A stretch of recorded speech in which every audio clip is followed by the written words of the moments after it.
Hello. Let's start. Hmm.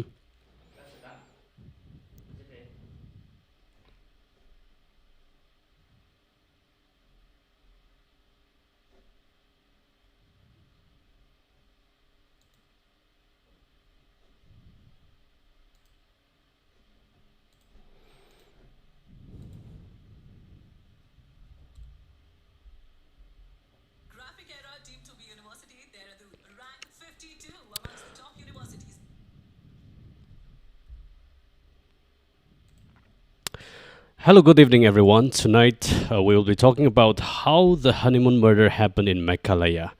The case seems to be well planned and organized, and well strategized, meticulously planned. It's beyond what we can comprehend. The level of brutality that was meted out against the newlywed husband, it was just unimaginable. But let's just look at it one by one. How did that exactly happen in the state of Meghalaya? So earlier it was believed to be done by someone from the local. There was a news that it was the Meghalaya is a very dangerous place. The tribals are very, very inhuman. The brutality, and it's a crime-prone hills. Some news agencies called it as a crime-prone hills of Meghalaya, those touristic places and areas. So I think let's just take a look at how did it actually happen. Before that, I would just like to show you guys the picture of the couple, all right, who were on a honeymoon. They got married and they planned to go for honeymoon, and that's where the murder happened in Meghalaya. So on May 22nd, they moved to the um, Molakiat village in the East Khasi Hills, which was on the eastern side of the Khasi Hills, which is a popular trekking destination for tourists, and it's a beautiful place, as we all know, Meghalaya. And they rented a scooter to explore the area. So it's said that they got married on 11th of May, which was just last month, and it's complete. Today is 11th of June. It's been about exactly 1 month since they got married. And since they reached Meghalaya, they checked into Shibara Homestay in Nongriat, which is very well known again, and because it's known for its proximity to the Living Root Bridge, which we all know from Meghalaya, and Waisadong Falls, which is also very known tourist area. So since they got married, and it was known that this was meticulously planned out. And this guy, known as Raja, let me just pull up his name, Raja Rakhuvanshi, and the name of the wife, newlywed wife, is known as Sonam Rakhuvanshi. So both of them decided to move to Meghalaya. So before they decided to move to Meghalaya, the Raja, who was the husband, who was the victim of this murder, Raja was informed. Raja did not want to go for a honeymoon as soon as they got married. As that's what late Raja's mother told the police.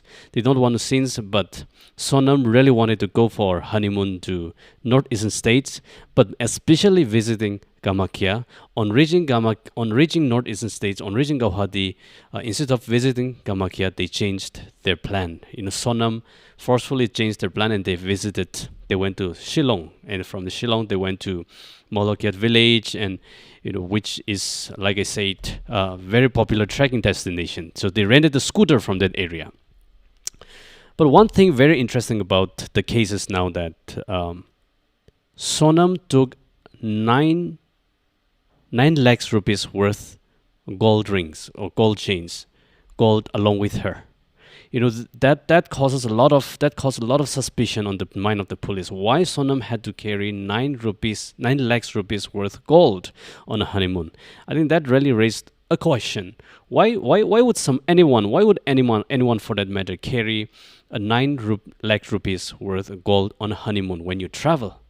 That's very, very risky, right? But the fact that came down, I think now it's getting revealed that the suspicion was right. So the goal was to serve the purpose that someone tried to rob them.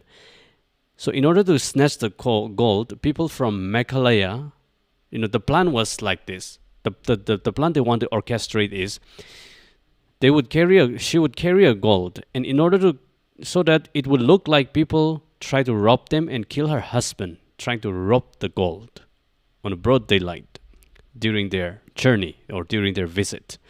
So she even brought that gold to Meghalaya, and the husband could not understand why Sonam felt the need to take the gold. He was questioning about it. Now, on reaching Meghalaya, they diverted their plan. Instead of going to Kamakhya temple, which is a very, very well-known Hindu temple in the country, not just in northeast, very well-known Hindu temple located in Assam. So they came instead of settling in Meghalaya, in Kamakhya, instead of going to Meghalaya, Sonam changed the plan and they went to Meghalaya. So on reaching Meghalaya,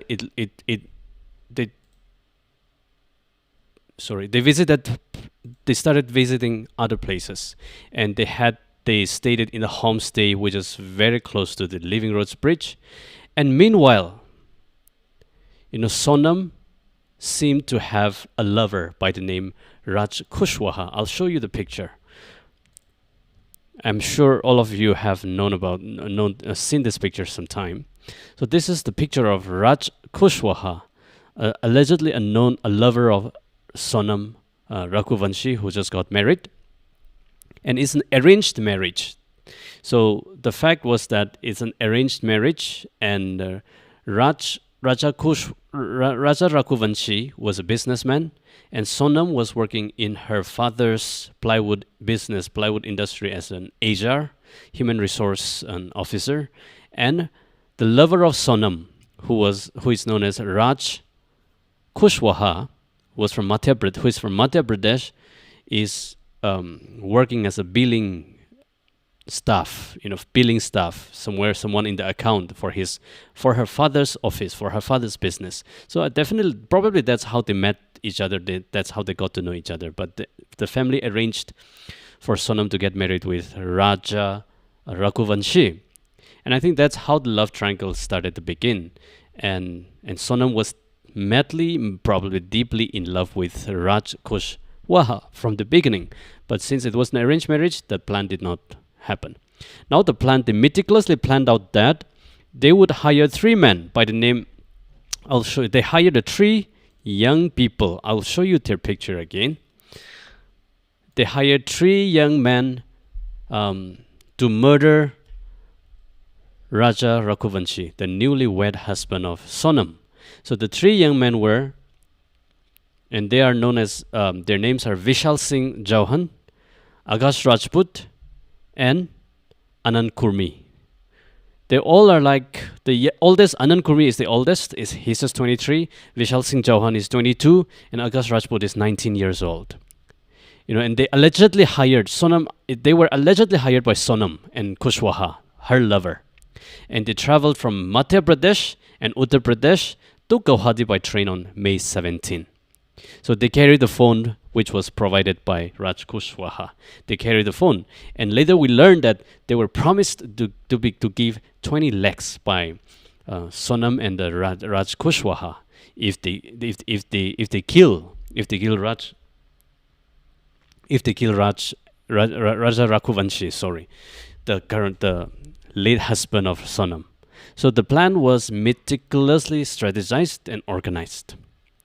Now let's look at the day of the murder, which was the 23rd of May 2025. But before the day of murder, it was known, and it is learned now that the 3 murderers, the hired contract murderers, Vishal Singh Chauhan, Akash Rajput, and Anand Kurmi, as soon as they reached Guwahati, they got down from the station and they bought dao, a machete, or in Guwahati it's called the kukri. They bought that from Guwahati and took that to Shillong, to Meghalaya.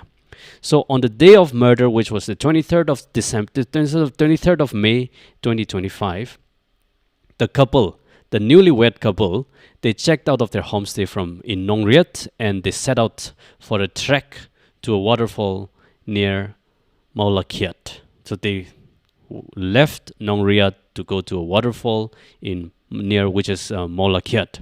And approximately about 2:15 p.m. in the afternoon, in a very secluded area near Waisaodong Falls, Sonam allegedly gave the signal to the assailants with the murderers, the three identified murderers,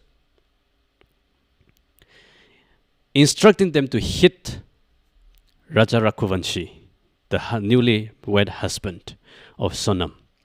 So they gave a signal. Now, from the testimonies given by the Sonam, and as well as the testimonies given by the tour guide, Mr. Albert, tour guide in Shillong, it was told that these three Hindi-speaking people were acting as another tourist, as fellow tourists around that area, and they were speaking Hindi, and they were just following them from that on.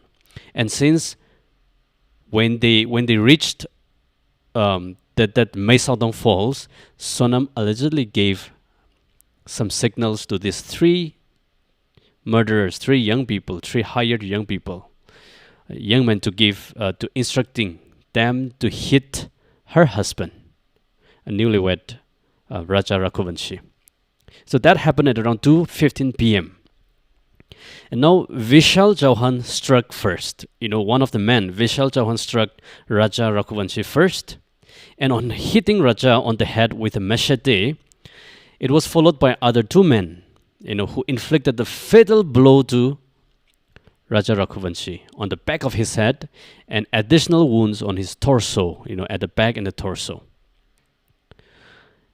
Now, Sonam was present in all of this incident, in this murder attempt and this murder incident. And Sonam, she was present even during the attack, because she was the one instructing these three murderers, three men, to attack her husband. And she also reportedly assisted in dragging Raja's body after he was hit. And she also helped pushing his body into a deep gorge which was below Waisaodong parking lot near the waterfall. So Sonam literally assisted these three young men from dragging and pushing the dead body into the gorge. That's what we have learned so far. And at 10:15, shortly after, or maybe during this murder, Sonam used Raja's phone. This is the most, I would say, evil part on Sonam's part. One of the most evil part. Sonam used Raja's phone, who was just murdered, who was just killed, to post on social media with a caption. I would tell you, she wrote a caption on social media, "Saath Janmon ka saath hai," meaning together for 7 lifetimes. She's trying to project that she really, really loved her new husband. Newlywed husband. Trying to project to the world that she really, really loved her, and she was not responsible for the killing. So that's what she posted on social media, and that was a move. The police later described as an attempt to maintain the facade of a happy honeymoon, right? So she tried to project their honeymoon as a very, very happy honeymoon, full of love and full of future that they could see they could foresee their future together. So around by 2:30 p.m. Now, after they kill, Raja's body had been dumped, and the group fled the scene. The group includes the three murderers, three young men, and wife. Sonam fled the region, fled the area. So it is learned that Sonam later traveled to Gazipur, which is in Uttar Pradesh, where she remained in hiding until June 8. So before that, it is also learned that the police noted that her escape was carefully planned, meaning Sonam intending to pose as a widow and eventually marry Raj Kushwaha, who was her lover, after convincing her family. So before she left northeastern area, what she did was they took a cab from Meghalaya and went down to Guwahati together, and they stayed for a day somewhere around the region, just to make sure it doesn't look suspicious. So from then on, from Guwahati, they took a different and separate train. And Sonam went back to Madhya Pradesh, and Mr. Vishal Chauhan and her and his other two friends also took separate trains and went to Gazipur in Madhya Pradesh and on their own separately. And it is also learned that Sonam paid 15,000 rupees to these three murderers as a first payment to them. And one interesting thing part is also that Sonam later traveled to Gazipur, Uttar Pradesh, and she was hiding there until the 8th of June. That is quite intriguing in a way. So the police also now learns that her escape plan was well well planned and well executed. It was carefully planned, and Sonam is now intending to pose as a widow whose husband just got murdered in Northeast. So that's why the Northeastern the lot of national media started blaming Northeastern tribal as murderers. Like, it's very dangerous to go there. They're tribals. They kill people. They have no mercy. So in the national media, this message got, the national media started projecting all these kinds of assumptions and blame games. So until then, northeastern states, especially the Meghalaya government, had nothing to respond because the case was so hidden. It was well planned that it was very, very difficult to get any evidence to prove that it was a murder case or it was not a murder case. So at that moment, Meghalaya government did not have any response also. So Sonam went and met Raj Kushwaha, her lover, and Raj Kushwaha was staying in a rented house. So probably they spent the time together there because it was their plan. And Raj Kushwaha was one of the masterminds for this murder. And she has a very jilling backup plan as well. They had a very jilling Sonam has a very, very interesting, or in other words, very jilling backup plan.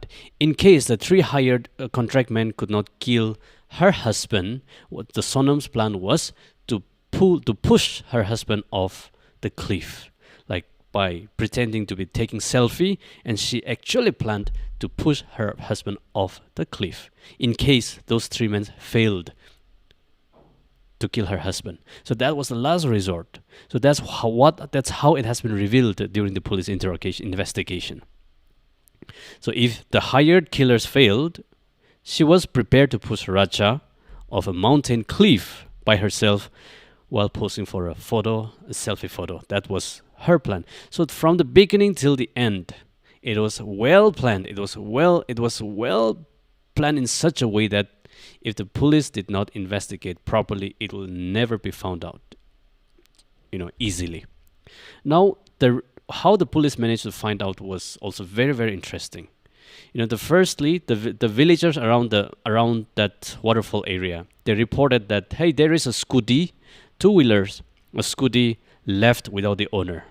And if it was just left like that, then it would be not that suspicious. But what made it more suspicious was the ski of the scooty was still intact. It was still hanging on the scooty. So that's what made the villagers very, very suspicious of, the owners probably getting killed, the owner of the scooty getting killed. So they reported to the police.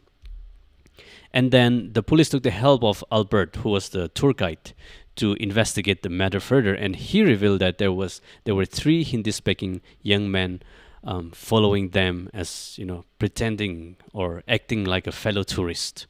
And they were walking along that waterfall area with the newlywed couple. So it was all planned by Sonam and Raj Kushwaha, who is her lover, and who is also equally guilty for this murder. And on 2nd June, the husband's decomposed body was found in a gorge near West Falls, which is in, of course, Meghalaya. Identified, the body was almost decomposed. It has gone beyond recognizable. So the police had to do something to investigate to make sure it is Raja who is missing, and Sonam was on the run. So what's very interesting about how police find out was there was still a tattoo on Raja's arm, which was written as Raja and a lady. That's the tattoo that was written on Raja's body. And a waterproof smartwatch he was still wearing. So it was a waterproof smartwatch, and he was still wearing. It was found on the hand of the almost a decomposed body.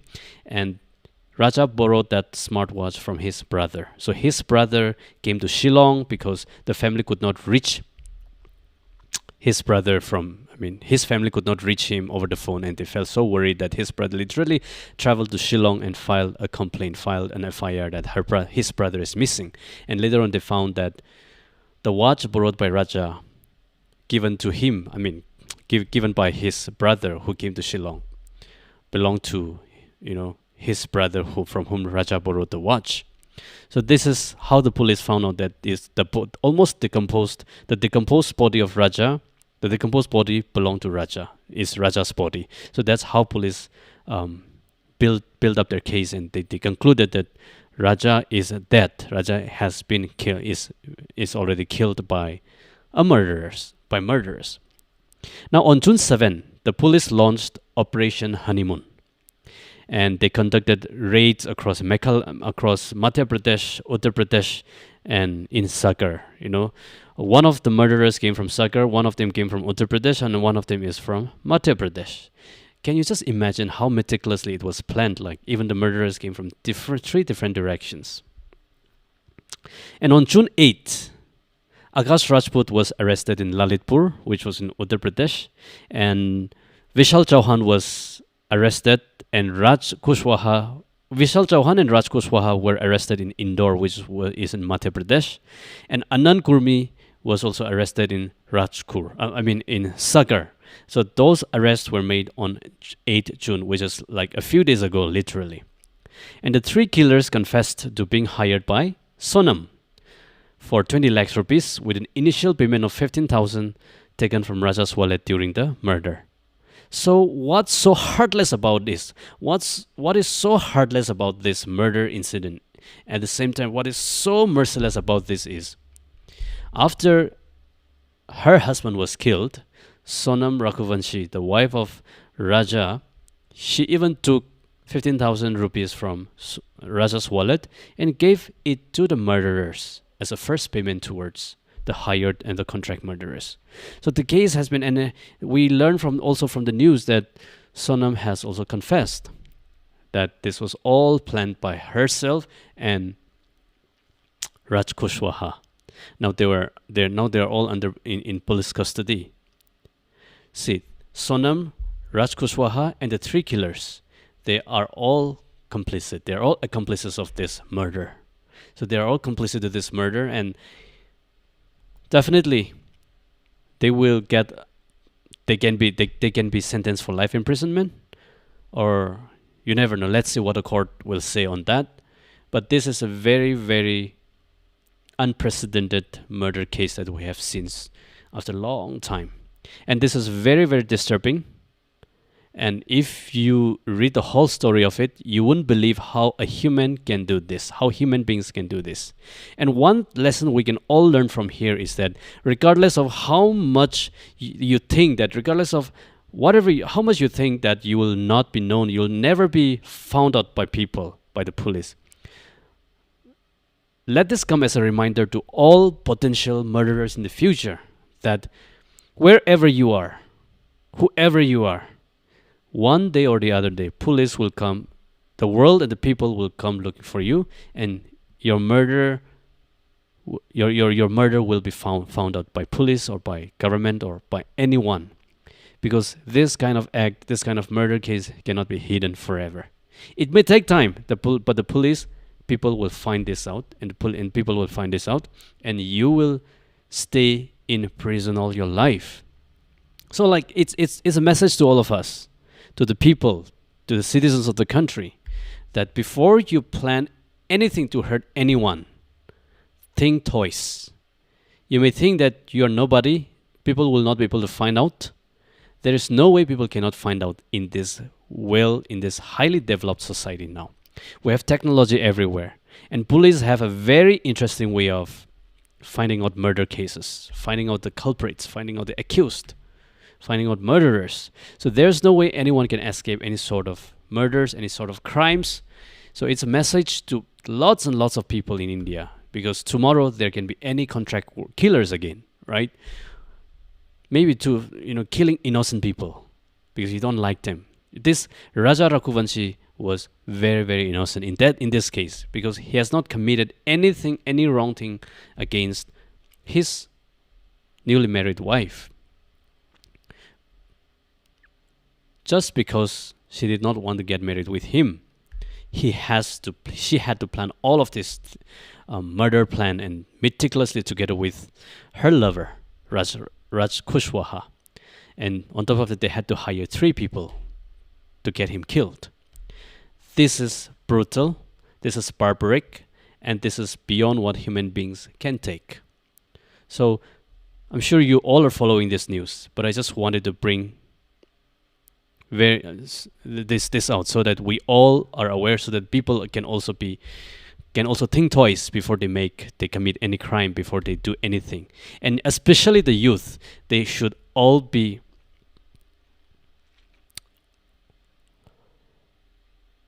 especially the youth, they should all be aware, and they should always keep in mind that anyone instigating them to commit crime, instigate them to hurt people, don't do it without thinking about your future, without thinking about your family waiting for you, without thinking about the family of the victim waiting for him. Because when we do that, prison is waiting for everyone. Prison is waiting for you, and that's where you will rot in hell, where you will rot in prison all your life. Imagine in this summer heat, living in prison with no proper bathroom, with no proper bed, with no proper sanitation, smelling everywhere, no proper fan. In this heat, in the cold weather of summer, you will stay all your life in prison without seeing the light of the day anymore. So for the youth, especially for anyone watching this, if you are instigated by anyone to murder anyone, to kill anyone, you should think twice, or to hurt anyone for that matter, or to write anything that is that is hurtful on social media for anyone, for any wrong story that you just make out without any basis, without any evidence, without you being able to substantiate. Don't accuse anyone, because at the end of the day, police can track you down wherever you are. You cannot hide, you cannot escape. So this is a message for the youth and for the whole country, that anyone involved in murder will not be left unpunished, because this kind of murder can be tracked down by the police by any means, and you will be in the prison forever, all your life. So I think it calls us to be wise enough to be able to respond to the right thing, respond to the best thing, rather than responding to someone who will offer you 20 lakhs rupees, who will offer you 1 crore rupees to hurt people, to kill people. So I think this is a message, and I believe that the murderers and the accused and the culprits are punished as per the law of the land, so that things like this do not happen in the future, so that no one who is innocent dies of a merciless and heartless murder that has just happened, like the murder that has just happened in Meghalaya. And kudos to Meghalaya government and Meghalaya police for being able to bring out this evidence very, very clearly, and being able to arrest all the parties involved in this murder case. And it's very sad that the tribal people in Meghalaya have been for some time painted as a murderer, like barbaric people. They're tribal; they can kill tourists. So, and it's a caution of it's a note of caution for all the national media as well, that don't just make up the case, don't just write mindlessly without any evidence, because whatever you have written, that has impacted the minds and hearts of many people in the northeastern region, especially the Khasi tribals of Meghalaya, because they were not the murderer, they were not murderers, they were not the ones killing this guy. And on top of that, it has brainwashed thousands and tens and thousands of young Indian people in the mainland area side also, that Meghalaya people killed this innocent husband who was on a honeymoon. So I think this is from different angles we can learn a lot of lessons from here, so that the future can be better, though people can use media more wisely in the future. So thanks everyone for tuning in, and this is just a brief message that I want to bring about today, and I hope You all have a great time ahead.